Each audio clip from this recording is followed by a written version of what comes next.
얘기 많이 해주셔서 제가 할 얘기가 벌렸고 다 바꿨는데 바꾸려고 했던 얘기 중에 가장 제게 중요한 얘기를 이현주 위원님이 다 얘기해 주셔서 또 바꿨습니다. 이현주 위원의 말씀 다시 한번 저도 조금 한 가지만 말고 제가 사실 이 다자기 이 국제 조달 시장에 진출하는 사업을 실패 사례 2번 했고요. 여전히 실패했고요. 반쯤 성공한 사례 하나 있는데 지금 겪은 문제를 다 겪었습니다. 근데 그래도 뭐 우리나라 기업이 잘하는 게 또 저도 민간에 잘하는 게 뭐 박치기 잘하는 거니까 무조건 가서 어떻게든지 해서 해결하는 게 우리나라 사람 특징이라서 열심히 하고 있고 어떻게든 성공 사례를 만들어내려고 하는데 지금 말씀인 거 다 동의합니다. 꼭 좀 그런 부분이 보완이 되면 많은 분들이 그런 일을 하실 수 있는데 도움이 될 거라고 생각합니다.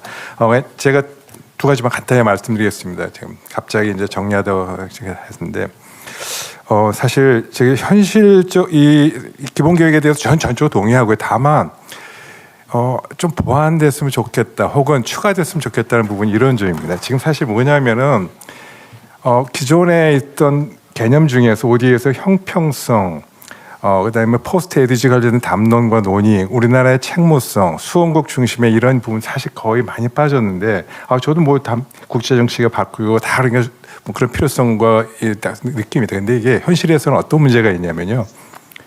ODA의 사업들이 대부분 5년, 10년 전에 기획 당시에는 그때 기준으로 해서 성과 지표 만들었고 평가 KPI 만들고 다 지금 가고 있습니다. 근데 이게 전부 다 바뀌는 것처럼 혼선을 현실에서 느낄 겁니다. 그러면 지금 사업하는 사람들이 중간평가, 종료평가 이후에 3년 후에 또 평가하는 그거 다 바꿔야 되나? 그러면 우리가 그동안에 사업했던 부분들을 어떻게 평가를 제대로 받지?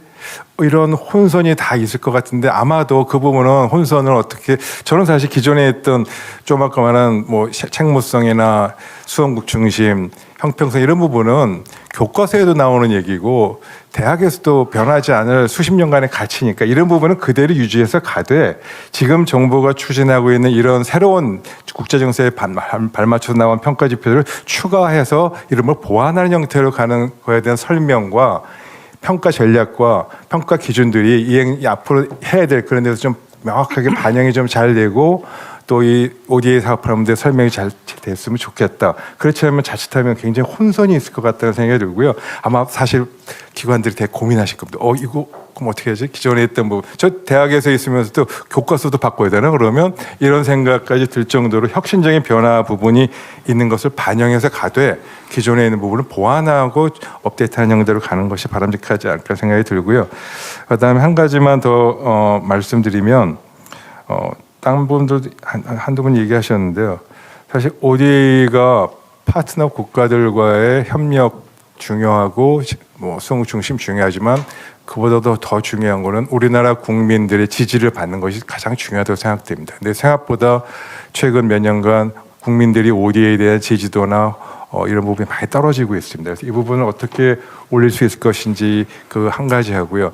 2번째로는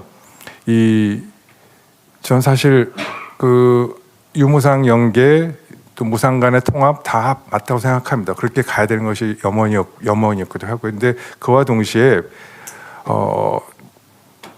프로그램 베이스로 가는 것, 프로젝트가 아니고, 그런 면에서 사실 코이카가 그동안에 해왔던 이 부처 간 무슨 ODA 통합 연계 지원 서비스에 데스크 설치해서 열심히 해서 많은 성과를 냈고, 이번에 또 꼭지로 하나 들어간 게 코이카 EDCF 패키지 사업 같은 프로그램으로 묶어서 가는 사업들이 아주 좋은 성공 사례고 이런 부분들 잘 갔으면 좋겠습니다.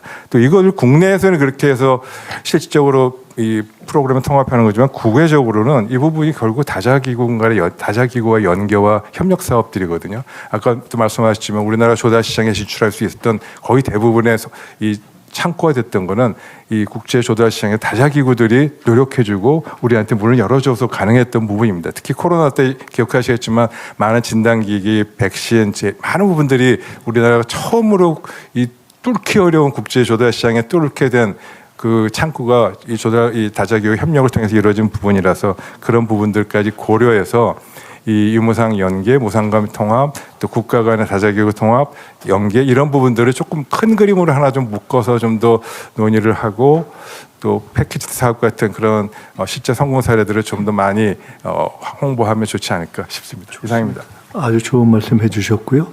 우선 정부에서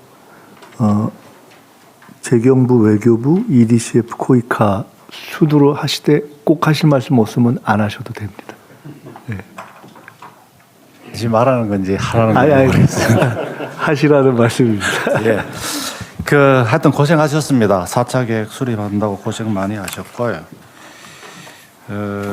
그동안에 우리나라 ODA 현황이 이제 작년에 6조 6천억이었고요. 금년도에 이제 5조 4천억으로 1조 원 줄였는데요. ODA가 돈만의 문제가 아닙니다. 우리가 지금 10조 준다고 해서 이게 성과가 나지 않습니다. 그래서 그동안 너무 과도한 ODA를 이제 정상화하는 과정으로 작년에 5조 4천억 줄였다는 말씀을 드리고요. 이게 지금 4차 계획 관련해서는 이게 지금 관념입니다. 관념. 뭘 하고 하는데. 그래서 저는 그 국조실에 좀 당부드리고 싶은 게 이걸 대입을 한번 해보십시오. 요 사업을. 우리 계획도로 해가지고 요 사업을 구체적으로 대입시켜 보면은 확실한 맵이 나올 겁니다. 지금 우리가 세운 계획에다가 지금 있는 사업을 다 대입을 해 보십시오. 그러다 보면은 이게 우리가 목표라는 이 계획 쪽에 지금 현재가 이쪽이 너무 쏠렸구나. 저쪽은 아예 없구나. 이게 이제 눈에 보일 겁니다. 눈에 보이기 때문에 그래야지만 이 계획의 정합성이 높아집니다. 그리고 또 앞으로 목표가 정확해지는 이런 쪽은 오히려 줄이고 이런 쪽은 높여야 된다는 그런 차원에서 4차 계획에 대해서 좀 한번 대입을 해주는 이렇게 그렇게 해주면 아마 더 효과성이 높아질 것 같고요. 이 국내적으로 보면은 굉장히 ODA를 관련해서 이제 둘러싼 게 분절성, 효과성이에요. 딱 얘기해서 분절성은 국내 문제예요. 그래서 제가 국조실장 할 때 2011년도에 1급으로 만든 게 제입니다. 제가 왜 만들었느냐? 다른 부처는 예를 들면 기재부 같으면은 국이에요. 여기도 국이야. 외교부도 국이에요. 국국 간에 있으니까 이게 조정이 안 돼요. 그래서 국조실을 1급을 만들어서 좀 조정을 해서 이 분절화를 좀 막아보자. 이런 식 시도를 했는데 아마 그런 부분이 좀 상당히 해소가 됐는데 그렇지만은 좀 부족하다. 그래서 저는 이 KSP, 기획을 짜는 KSP, 그 다음에 무상을 하는 무상, 코이카는 무상, 그리고 EDCF, 그리고 아까도 말씀하신 PPP라든지 이게 개발금융이라든지 이게 수직 계열화가 돼줘야 됩니다. 그런데 이게 과연 깨어지고 있느냐? 저는 깨어지고 있지 않다고 봅니다. 그래서 그런 부분에 대해서 4차 계획 단계에서는 국조실에서 좀 더 해줬으면 좋겠다는 말씀을 드리고, 효과성 관련해서는 수원국 입장에서 봐줘야 되는데 이 수원국의 입장이 상황이 무지하게 틀립니다. 한국으로 보시면 안 돼요. 저희들이 지원한 나라가 이게 지금 캄보디아 같은데 저희들이 EDC부터 보니까 이게 이상한 데 걸려 있어요.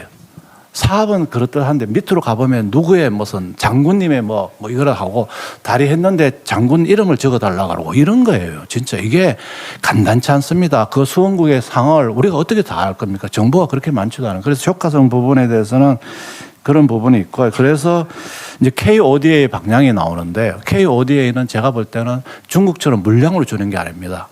그래서 이게 정교해야 됩니다. 그래서 아까 말한 것처럼 AI를 하는데 AI 교육 프로그램을 해준다든지 아까 커패시티 빌딩 이런 부분이 되게 중요하죠. 한국은 이 개발 경험에 노하우가 있지 않습니까? 그래서 그런 KODA를 좀 잘 정립을 시켜서 그렇게 연결해 주면은 작지만은 성과가 날 수 있는 효과성이 될 수 있다.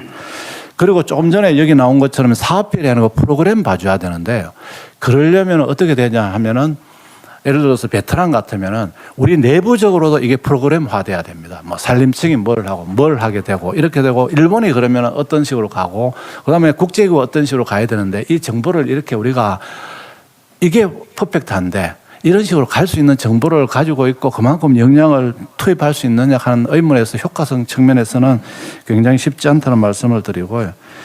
그다음에 조달 관련해서는 사실은 이 조달은 국제기구 조달뿐만 아니라 글로벌 조달이 굉장히 중요합니다.